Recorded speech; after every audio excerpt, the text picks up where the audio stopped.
Bagaimana cara kita menghadapi melaluinya Pak Ustaz? Tak usah banyak-banyak teori. Begini. Saya tak usah teori begitu begini, tak usah begini. Yang mana jodoh saya Pak Ustaz? Tak usah banyak-banyak berteori.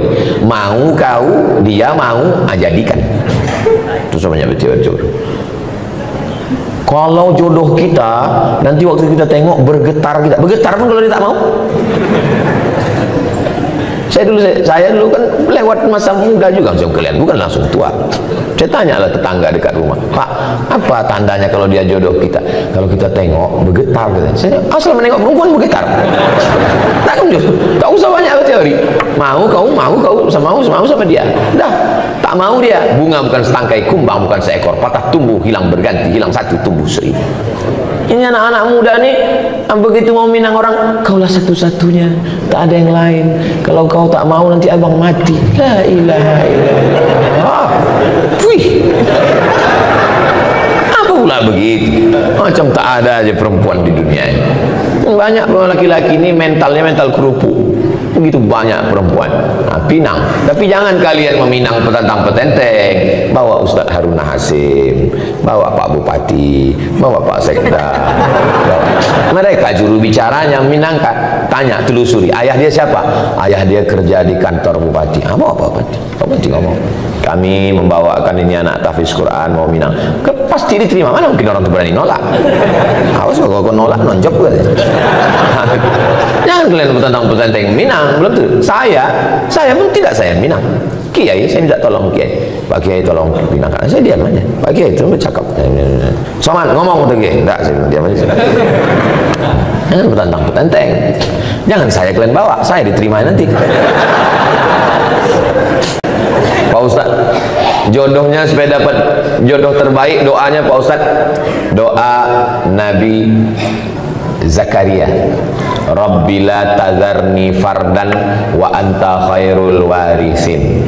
Rabbi, ya Tuhanku, la tazarni fardan, jangan biarkan aku sendirian, wa anta khairul warisin, engkau sebaik-baik pemberi waris. Rabbi la tazarni fardan wa anta khairul warisin. Saya tengok yang menghafal yang udah berbini pula. Ini menghafal yang lajang-lajang aja. Hati-hati Bu, kalau sampai dibaca bapak ini nanti pas sembahyang. Bu, kalau sembahyang tahajud malam, dengarkan doa bapak itu baik-baik. Amin, amin, amin aja. Amin, amin. Nanti kejadian baru bingung. Rabbi la tazarni fardan wa anta khairul warisin. Amin gitu. Itu kejadian. Kenapa abang ini? Doa kau dulu gitu. Rabbi la tazarni fardan wa anta khairul warisin. Tak ada yang sulit bagi Allah. Asam di gunung, garam di laut, berjumpa juga dalam belanga. Siapa? Langkah rezeki, pertemuan maut, kuasa Allah Subhanahu wa taala. Tak ada yang sulit bagi Allah. Inna ma'amruhu idza arada syai'an ayyaqula lahu kun fayakun. Jodoh tak akan kemana. Tapi ingat, saingan di mana-mana. Kalau sudah sholat sunat fajar, sampai di masjid sholat sunat qobliyah subuh lagi Pak Ustaz, namanya sholat sunat fajar. Waktunya dari azan ke iqamat. Sholat sunat fajar itu adalah qobliyah subuh. Di mana dalilnya? Sahih Muslim, ada satu bab qobliyah subuh, sholat sunat fajar. Pahalanya khairum minad dunya wa ma fiha, lebih baik daripada dunia dan seisinya. Rakaat pertama kuliah, rakaat kedua kulhu.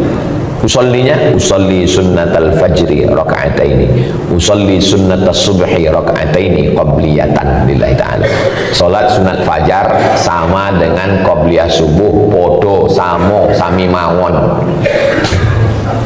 Jadi kalau saya sudah sholat sunat fajar di rumah, ke masjid, tahiyatul masjid. Habis tahiyatul masjid duduk, karena sudah qobliyah. Qobliyah itu setelah azan, tak ada qobliyah sebelum azan. Kalau ada orang sholat qobliyah sebelum azan, tidak sah. Maka setelah azan baru qobliyah, karena qobliyah setelah masuk waktu sholat. Qobliyah subuh, qobliyah zuhur, qobliyah jumat, qobliyah maghrib, qobliyah isya, semuanya setelah azan. Apa beda sholat sunat fajar dengan sholat qobliyah subuh? Sama. Bagaimana hukumnya orang datang ke masjid, sedangkan ada sebagian mengatakan tak boleh, sedangkan kita mau belajar.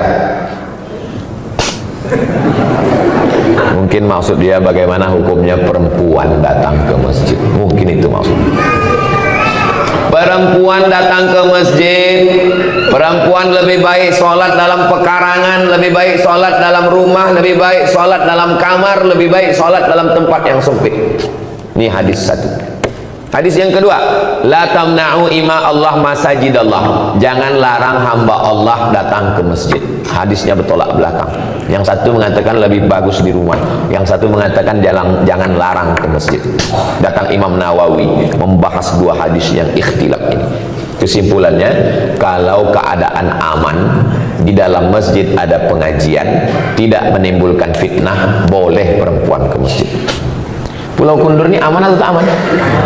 Aman. Ibu tadi kemari ada dicegat tentara Israel? Tak ada. Ada datang Godzilla menangkap dari laut? Tak ada. Aman. Tidak menimbulkan fitnah. Sudah tahu masjid itu sunyi, imamnya cuma sendiri imam. Datang perempuan, tak boleh menimbulkan fitnah. Nah, tapi kalau aman, laki-laki banyak, maka perempuan boleh ke masjid. Apakah istri Nabi ke masjid? Ya. Mana dalilnya? I'takafa Rasulullah sallallahu alaihi wasallam fil ashril awakhir min Ramadan, thumma i'takafa azwajuhu min ba'di. Nabi i'tikaf 10 hari di bulan Ramadan, setelah Nabi meninggal istrinya i'tikaf. Apa pelajaran dari situ? I'tikaf 10 hari 10 malam aja boleh, apalagi yang 10 menit. Yang 10 hari 10 malam aja boleh, apalagi yang 10 menit. Tetap dengan syarat dan ketentuan berlaku. Jangan sampai ke masjid pakai Honda, pakai sepeda motor, pakai celana legging sempit. Banyak atuk-atuk masuk parit menengok itu. Jangan ke masjid pakai minyak wangi terlampau harum. Masuk dia dari pintu, baunya sampai ke imam. Hilang ayat imam itu satu halaman. Saya merasa banyak kesalahan terhadap suami. Bagus. Saya sudah sering minta maaf. Suami sudah maafkan. Tapi saya tetap saja merasa bersalah. Di sini saya tanyakan, apakah yang saya lakukan supaya perasaan saya tenang? Merasa bersalah padahal tak salah, itu kerja setan. Merasa berdosa padahal tak dosa, kerja setan. Merasa beramal padahal belum beramal, itu juga kerja setan. Saya sudah membocorkan SOS, standar operasional setan. Kalau menurut Allah benar, menurut Rasulullah benar, menurut ulama benar, jangan merasa bersalah. Aku sudah minta maaf, aku sudah amanah menjaga keluarga, menjaga anak-anak. Tanya suami, kau sudah memaafkan saya bang? Aku sudah memaafkan dek, karena aku terpaksa. Maka ibu tidak salah. Ibu sama dengan suami.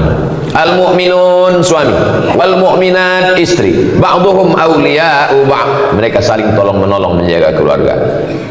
Ya'muruna bil ma'ruf, mengajak anak keluarga berbuat baik. Wa yanhauna 'anil munkar, melarang buat munkar. Kau jangan selingkuh bang, kau jangan dilarikan pelakor, kau jangan buat macam-macam. Ini ku siapkan kain kalau mau pergi, ini baju koko, ini tasbih banyak berzikir, ini sholat jangan sampai tinggal. Kalau bapak dapat istri begitu, disiapkannya kain, baju koko, diingatkannya sembahyang tinggal di mana, pulang jam berapa, jalan sama siapa, sesungguhnya bapak sudah dikirimkan bidadari surga sebelum bapak mati. Kalau dapat istri model begini, jangan dikubur sebelum meninggal. Kalau kita mengkodok sholat, mana yang didulukan, kodok dulu apa sholat sunat rawatib dulu? Habis sholat maghrib, habis sholat zuhur nanti, usolli fardhu zuhri arba'a raka'atin qada'an. Qada hukumnya wajib, rawatib hukumnya sunnah, zakat hukumnya wajib, sedekah hukumnya sunnah. Ketemu yang wajib dengan yang sunat, mana didulukan? Didulukan yang wajib. Tapi kalau saya qada terus Pak Ustadz, saya tidak ba'diyah lah. Apa pula halangannya qada? Bukan berat kodok itu. Kita hitung satu rakaat itu berapa menit. Tunggu ya, paskan dulu detiknya. Allahu Akbar, Allahu Akbar kabira walhamdulillahi katsira wa subhanallahi bukratan wa asila wajjahtu wajhiya alladhi fatara as-samawati wal arda hanifan musliman wa ana minal musyrikin. Inna salati wa nusuki wa mahyaya wa mamati lillahi rabbil alamin la syarika lahu wa bidzalika umirtu wa ana minal muslimin. Bismillahirrahmanirrahim. Alhamdulillahi rabbil alamin arrahmanir rahim maliki yaumiddin iyyaka na'budu wa iyyaka nasta'in ihdinas siratal mustaqim siratal ladzina an'amta 'alaihim ghairil maghdubi 'alaihim waladdallin amin. Bismillahirrahmanirrahim. Qul huwallahu ahadun, Allahus samad, lam yalid wa lam yulad wa lam yakul lahu kufuwan ahad. ahad. Allahu akbar, subhana rabbiyal azim wa bihamdi, subhana rabbil azim wa bihamdi, subhana rabbil azim wa bihamdi. Sami Allahu liman hamidah, rabbana lakal hamdu mil'us samawati mil'u ardi mil'u ma syi'ta min syai'in ba'du.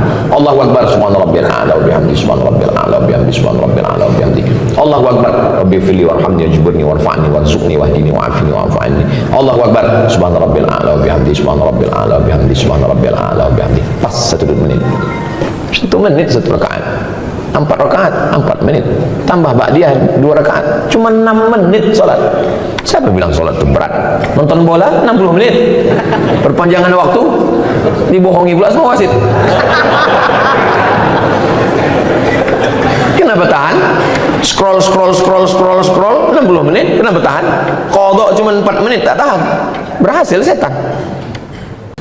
Apakah saya membatasi pergaulan suami? Kalau suami berkawan sama peminum khamar, pecandu narkoba, ibu jangan diam. Jadi bagaimana kami bersikap kalau suami saya nih Pak Ustadz sering berkawan, mabuk-mabuk, sakau-sakau, pecandu narkoba? Sebentar ya.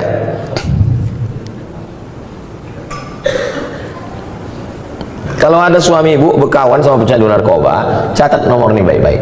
0813 11 44 21 93, nomor BNN,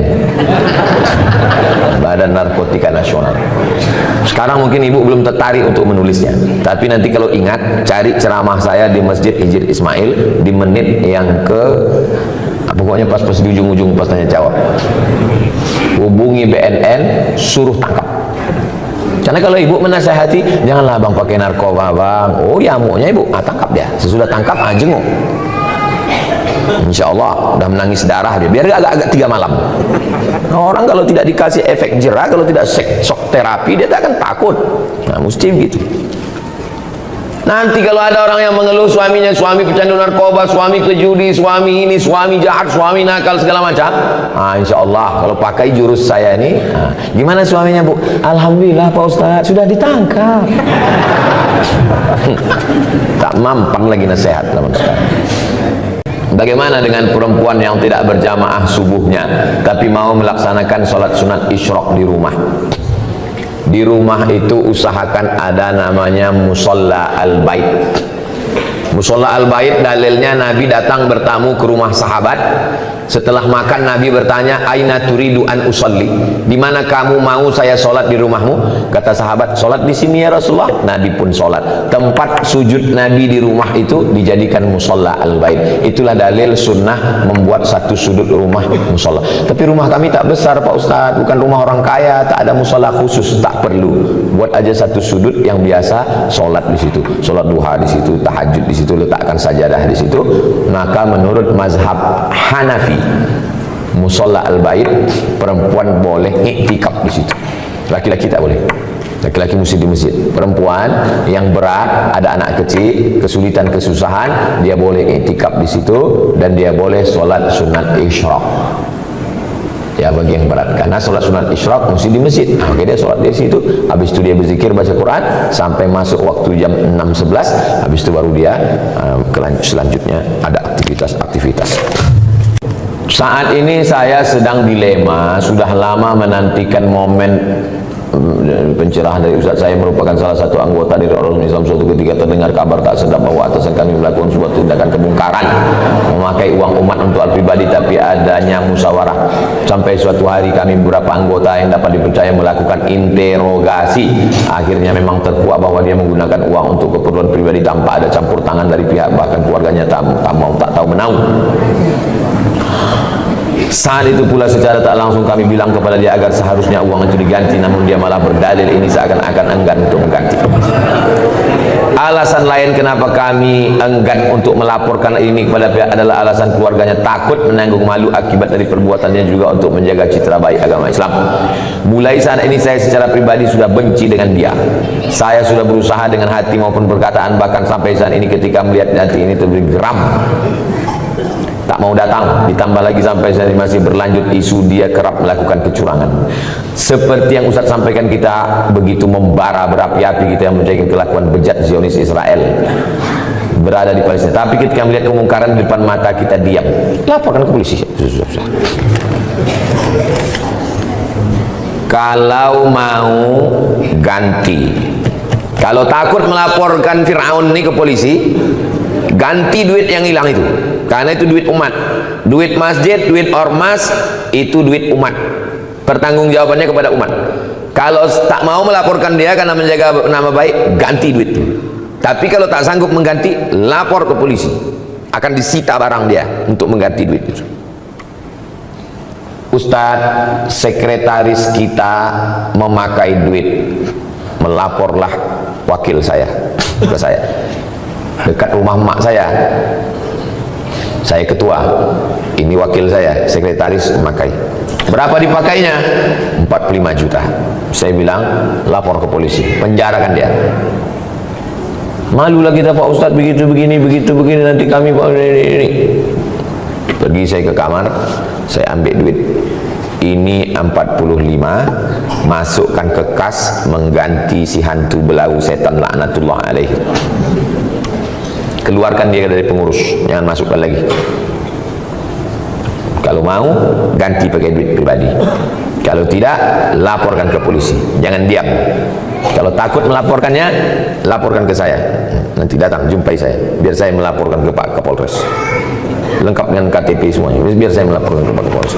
Biarlah saya terlambat pulang nanti agak 1 jam. Yang didiamkan. Kenapa didiamkan? As-sakitu anil haq, diam melihat kemungkaran, setan akhras, setan bisu. Di dalam Islam ini ada namanya akhlak, tapi juga ada namanya hukum. Pencuri, as-sariqu was-sariqatu faqta'u aydiyahuma, potong tangannya. Pezina, az-zaniyatu faz-zani fajlidu kulla wahidin minhuma mi'ata jaldah, cambuk 100 kali kalau belum berbini. Kalau sudah berbini, farjumuhumal battah, lempar batu sampai mati. Islam ini bukan cuma akhlak, Islam ini ada hukum. Untung syariat Islam tak dilaksanakan. Kalau dilaksanakan syariat Islam tak bertangan, kau bilang masih syukur aku masih mau pakai hukum polisi, kau cuma di penjara. Apa pula malu kepada agama Islam?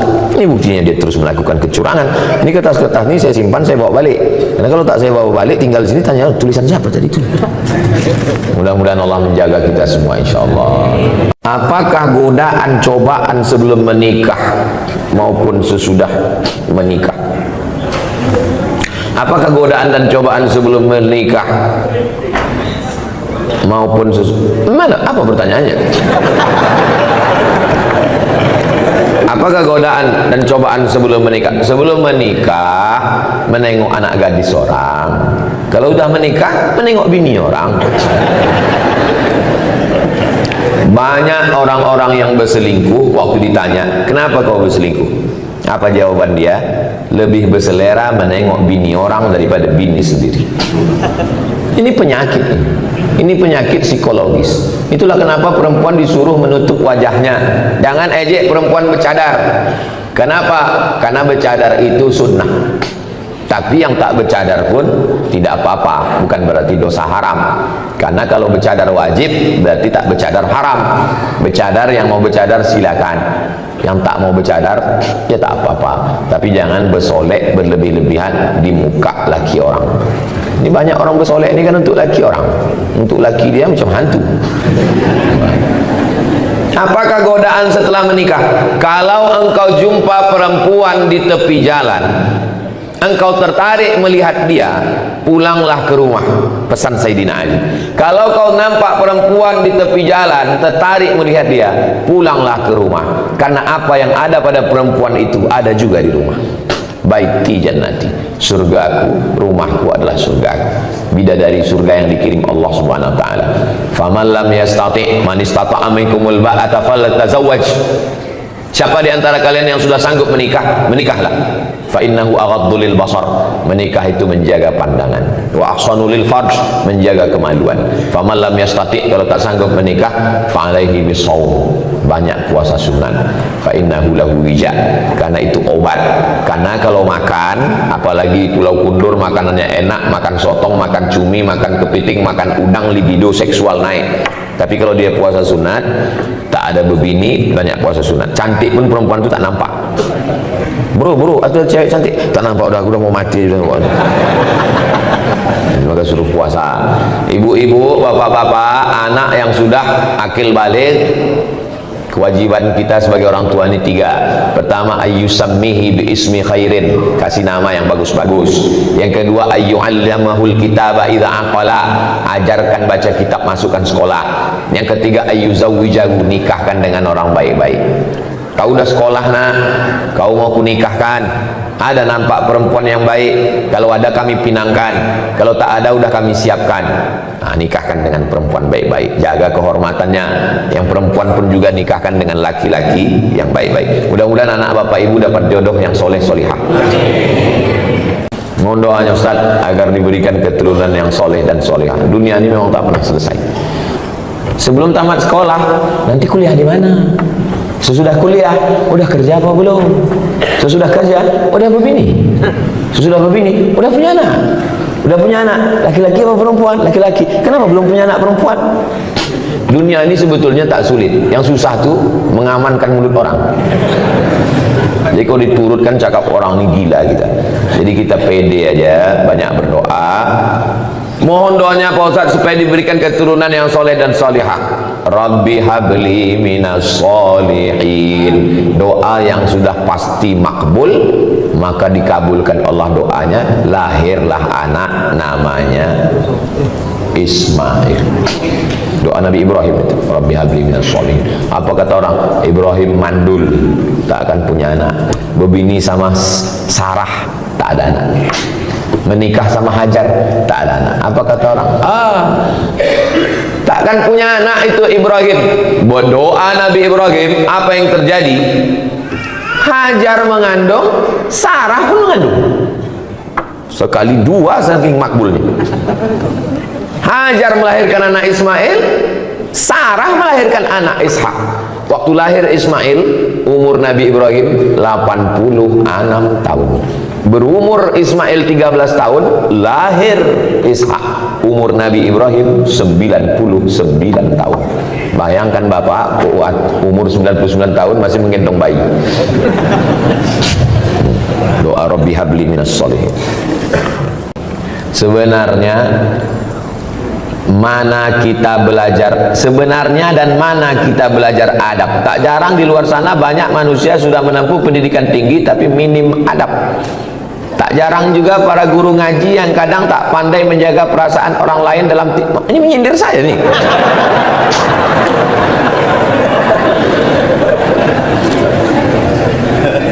Yang mengajar adab yang pertama kali itu adalah ibu. Ini saya duduk di atas nih, duduk di atas dikasih kursi. Dalam lubuk hati yang paling dalam tetap merasa bersalah. Kau salah Somad, kau salah Somad, kau salah Somad. Kenapa? Karena kecil dulu diajarkan tak boleh duduk di atas kalau ada orang tua di bawah. Sampai udah setua ini pun tetap dia tengiang, tetap nampak wajah almarhumah, tak boleh duduk. Jadi waktu datang tamu duduk di lantai. Kita orang Melayu bentang tikar pandan, duduk tamu di bawah, saya di atas. Mak tu sudah mengkejip mata udah 2 kali. Saya tak juga turun, balik. Tak boleh bercelana pendek. Saya tak punya celana pendek. Sampai hari ini kalau diajak orang mandi ke pantai tetap bercelana panjang. Mandi kolam renang tetap celana, tak boleh celana pendek. Kalau bercakap mesti ada ujungnya.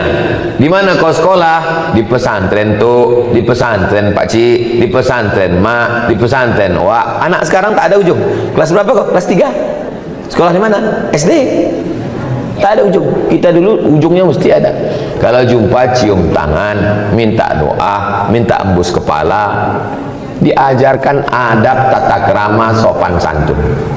Habis makan piring bawa ke dapur, dicuci, dicium sebelum diletakkan di rak piring. Adab. Makanya Islam ini adalah agama Islam. Islam kata salam. Salam artinya selamat. Selamat lidah, dari kata kasar selamat. Tak ada gunanya ilmu banyak. Kalau cerita ilmu banyak, yang paling banyak ilmunya google.com. Kalau cerita paling kuat hafalan, yang paling kuat hafalannya youtube.com. Yang paling hebat amalnya sampai masuk ke surga. Pernah dia tinggal di surga, keluar lagi, iblis. Iblis itu pernah di surga. Kita sehebat-hebat kita belum pernah masuk surga lagi. Kata iblis, hebat aku lagi dari kamu, kata iblis. Makanya akhlak, ajarkan anak akhlak. Siapa yang menanamkan akhlak? Di rumah, karena anak paling lama di rumah. Jadi kalau nampak orang tak berakhlak, itu berarti di rumah orang tua, ayah, ibu tak mengajarkan akhlak. Apakah saya salah jika saya berpihak kepada mereka yang lemah, padahal mereka salah? Udah lemah salah pula lagi. Tahu lagi kita berpihak kepada orang yang salah.